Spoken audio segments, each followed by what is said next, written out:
melaporkan langsung dari Barreskrim Polri, dan selain Wan Jakti yang mengadakan pertemuan hari ini informasinya juga Menko Polhukam siang ini akan membahas finalisasi rekomendasi dari Kompolnas maksud saya terkait dengan rekomendasi pergantian perwira tinggi di Polri. Nah, ini apakah Komjen Pol Budi Waseso termasuk di dalamnya, ini yang akan kita tunggu. Ya, tapi selain itu juga agenda rapat yang rencana akan diadakan hari ini, Sakti, tidak hanya tentang pergantian dari perwira tinggi di Badan Kepolisian, tapi juga akan membahas kasus-kasus yang saat ini sedang berkembang di Indonesia dan membutuhkan penanganan yang cepat, Sakti. Betul sekali.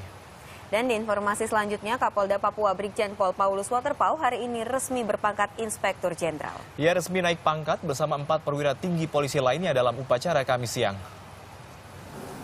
Sandang posisi sebagai Kapolda Papua sejak 1 Agustus lalu, Brigjen Polisi Paulus Waterpauw Kamis siang jalani upacara kenaikan pangkat.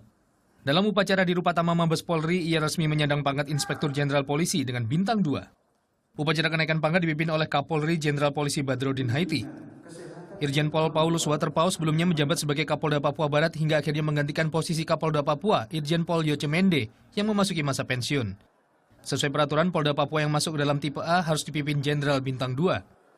Agenda utama Irjen Pol Paulus Waterpauw sebagai Kapolda Papua diantaranya menangani kasus kecelakaan pesawat Trigana Air, persiapan pilkada, dan tolikara. 2 orang yang ditahan masih kita proses.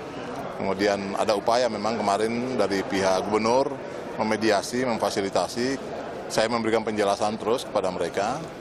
Yang prinsipnya yang terakhir adalah bagaimana para korban yang di pengungsian itu bisa menempati tempat tinggal dan usaha mereka kembali.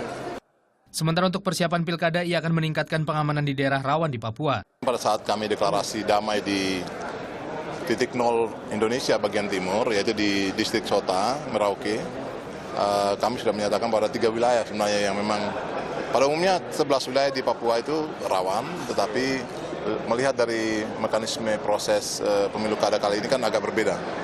Selain Irjen Pol Paulus Waterpauw, Kapolri juga menaikkan pangkat 4 perwira tinggi polisi lainnya.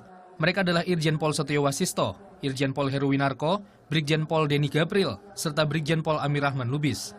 Sementara itu, jabatan Kapolda Papua Barat akan diisi oleh Brigadir Jenderal Polisi Royke Lumowa, yang sebelumnya menjabat Asisten Deputi Koordinasi, Penanganan Daerah Konflik dan Kontingensi di Kementerian Koordinator Politik, Hukum, dan Keamanan. Arsi Nuril, Fitriadi Angga, melaporkan untuk NET.